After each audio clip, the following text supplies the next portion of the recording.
Bismillah wa salatu wassalamu ala Rasulullah sallallahu alayhi wa sallam. Dear respected brothers, welcome to Madrasa Al-Khair, and that's based in Hayes, London. And the way we teach the Quran is in three ways. One is qira'ah, reading from the kitab properly, and one is by heart and memorization, and one also is revision, which is also memorization. But on top of that is one lesson which is, we call it a common lesson, that all the students, they read together to improve their tajweed and their pronunciation of the letters, makharijul huruf. And inshallah ta'ala today, Ma'al Abdul Razzaq will be reading for them, inshallah. Welcome to Ma'al Abdul Razzaq. Okay, let's start, inshallah. أعوذ بالله من الشيطان الرجيم أعوذ بالله من الشيطان الرجيم بسم الله الرحمن الرحيم بسم الله الرحمن الرحيم الحمد لله رب العالمين الحمد لله رب العالمين الرحمن الرحيم الرحمن الرحيم مالك يوم الدين مالك يوم الدين إياك نعبد وإياك نستعين إياك نعبد وإياك نستعين اهدنا الصراط المستقيم اهدنا الصراط المستقيم صراط الذين أنعمت عليهم صراط الذين أنعمت عليهم غير المغضوب عليهم ولا الضالين المغضوب عليهم ولا الضالين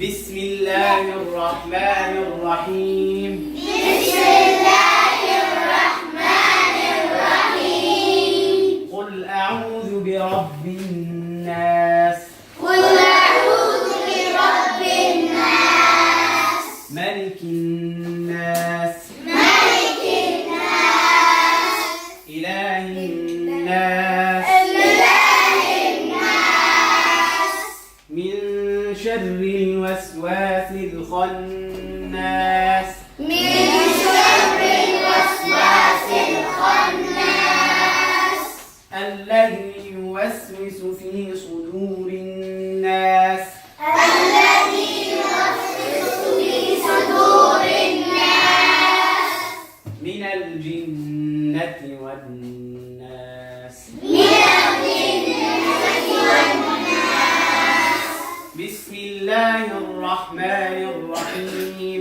بسم الله الرحمن الرحيم قل أعوذ برب الفلق قل أعوذ برب الفلق من شر ما خلق من شر ما خلق ومن شر غاسق إذا وقب ومن شر غاسق إذا وقب ومن شر النفاثات في العقد ومن شر النفاثات في العقد ومن شر حاسد إذا حسد ومن شر حاسد إذا حسد بسم الله الرحمن الرحيم بسم الله الرحمن الرحيم قل هو الله أحد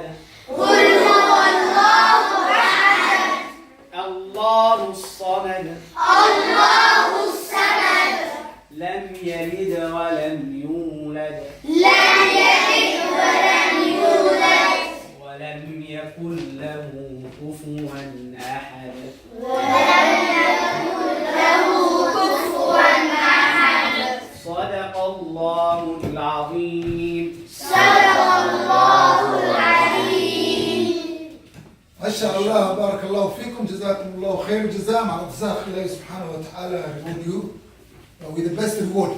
And please make sure when you go home, practice your lessons. Listen, Sheikh Khalil Al-Husari, I already give you.